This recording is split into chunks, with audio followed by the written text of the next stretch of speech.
आदरणीय बंधुओं, माताओं व मेरी प्यारी बहनों, राधे राधे।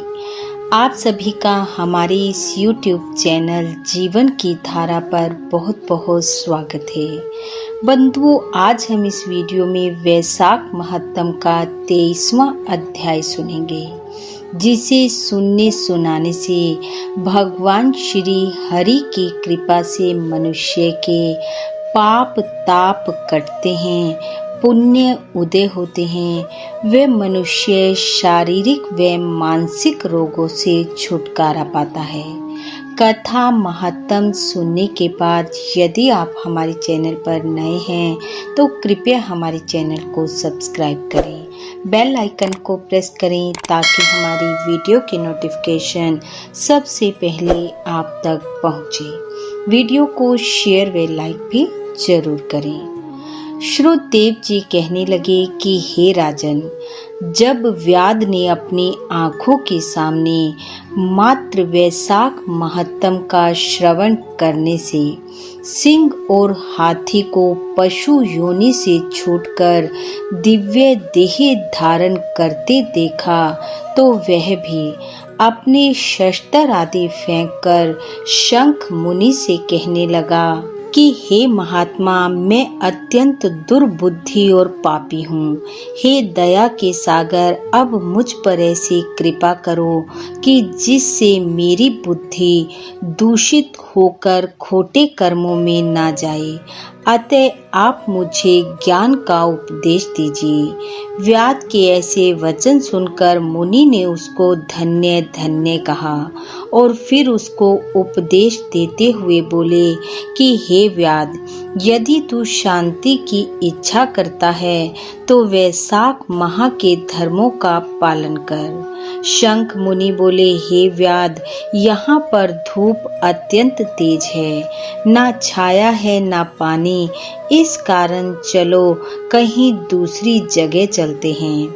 वहाँ जल पीकर और छाया में बैठकर स्वस्थ चित्त से मैं तुम्हारे सामने पाप नाशक वैशाख महत्तम का वर्णन करूँगा। व्याध हाथ जोड़कर कहने लगा कि हे ऋषिवर, यहाँ से थोड़ी दूर पर एक निर्मल सरोवर है, जहाँ फलों से लदे हुए अनेक कैथ के वृक्ष हैं। वहाँ निश्चय ही चित्त प्रसन्न होगा। व्याध की यह बात सुनकर शंख मुनि उसके साथ चल दिए और थोड़ी दूर पर जाकर उन्होंने देखा कि एक निर्मल सरोवर है। मुनि ने उस सरोवर में स्नान किया, फिर दीप पूजन कर व्याध के लाए हुए श्रम नाशक मीठे कैथ के फल खाए।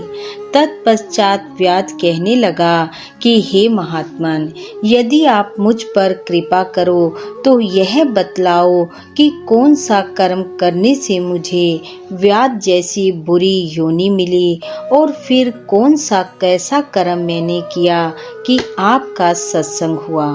मुनि हंसकर कहने लगे कि तुम पूर्व जन्म में शाकल नगर में वेद पाठी ब्राह्मण थे। तुम्हारा नाम स्तंभ और गोत्र श्री वत्सा। उस समय एक वैश्य से तुम्हारा प्रेम था। उसी की संगति दोष से तुमने नित्य कर्मों को त्याग दिया और शूद्र के समान रहने लगे। तुमने आचारहीन होकर धर्म का त्याग कर दिया, परंतु तुम्हारी स्त्री जो अत्यंत रूपवती थी, तुम्हारी और वैश्य की सेवा किया करती। तुम दोनों पलंग पर सोते और वह नीचे सोती। तुम्हारे पैर धोया करती और तुम दोनों की आज्ञा का पालन करती। वैश्य के मना करने पर भी वह पतिव्रता वैश्य सहित तुम्हारी सेवा करती। एक दिन तुमने भैंस का दूध और मूली खाई और साथ में ही तिलों का सेवन किया। इस अपच्य भोजन से तुमको दस्त और वमन दोनों होने लगे और फिर दारुण भगंदर रोग हो गया। जब तक घर में धन रहा, वैश्य भी वहां रही। धन नष्ट होने पर वह भी तुम्हें छोड़कर चली गई। इस पर तुमको बड़ी घृणा हुई और तुमने अपनी पतिव्रता स्त्री से कहा कि मैं अत्यंत निष्ठुर तथा वैश्यगामी हूँ। हे सुंदरी, मुझ पापी ने तेरा कुछ भी उपकार नहीं किया। जो अपनी नम्र भार्या का मान नहीं करते वह 15 जन्म तक नपुंसक होते हैं। मैं रात दिन महात्माओं और तेरी अवज्ञा करने से निश्चय ही पाप योनि में पड़ूंगा। तेरे ऐसे विनीत भाव पर भी मैं महाक्रोध ही करता रहा हूँ। तुम्हारे ऐसे वचन सुनकर तुम्हारी स्त्री हाथ जोड़कर कहने लगी कि हे स्वामी, आप ऐसा क्यों कहते हो? मैंने आप पर कभी क्रोध नहीं किया। यदि मुझको कुछ दुख प्राप्त हुआ है तो वह मेरे ही कर्मों का फल है। तुम मेरे प्रति दीनता और लज्जा मत करो। जो स्त्री अपने पति के क्रोध को सहन करे वही साध्वी है। ऐसा कहकर वह अपने पिता व भाई के घर गई और वहां से कुछ धन मांग लाई, जिससे वह तुम्हारी सेवा करती रही। वह दिन रात मल मूत्र धोकर तुमको शुद्ध रखती, रात दिन नींद आदि त्याग कर अपने पति के दुख से दुखी होकर कहती कि हे पितृश्वरो, तुम मेरे पति को रोग से मुक्त करो और मेरे पति को पापहीन करो। तब एक दिन महात्मा देवल वैशाख माह में गर्मी के मारे संध्या के समय तुम्हारे घर आए। उनको देख तुम्हारी स्त्री कहने लगी कि अब वैद्य ऋषि मेरे घर आ गए हैं। अब इनके द्वारा मेरे पति का रोग नष्ट हो जाएगा। अब तक वैद्यों ने मुझे ठगा है। तब उनके चरण धोकर तुम्हारी स्त्री ने अपने व तुम्हारे सिर पर उनका चरणोदक छिड़का। फिर महात्मा को गर्मी से व्याकुल देखकर उसने तुमसे पूछकर उनको शरबत पिलाया। दूसरे दिन प्रातः वह महात्मा चले गए। महात्मा के जाने के बाद तुमको सनीपात हो गया और जब तुम्हारी स्त्री ने तुमको त्रिकुटा पिलाया तो तुमने उसकी उंगली को काट लिया और तभी तेरे दांत भिज गए और उसकी उंगली तेरे मुख में रह गई।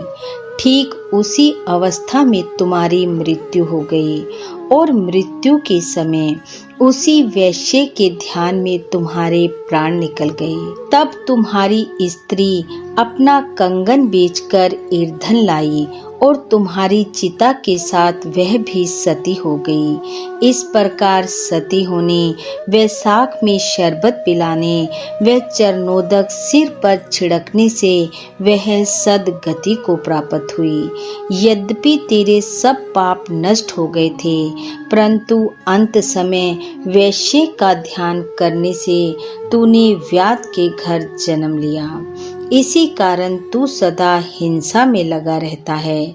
शंख मुनि कहने लगे, हे व्याध, तूने अपनी स्त्री को ये आज्ञा दी थी कि वह महात्मा को शरबत पिला दे।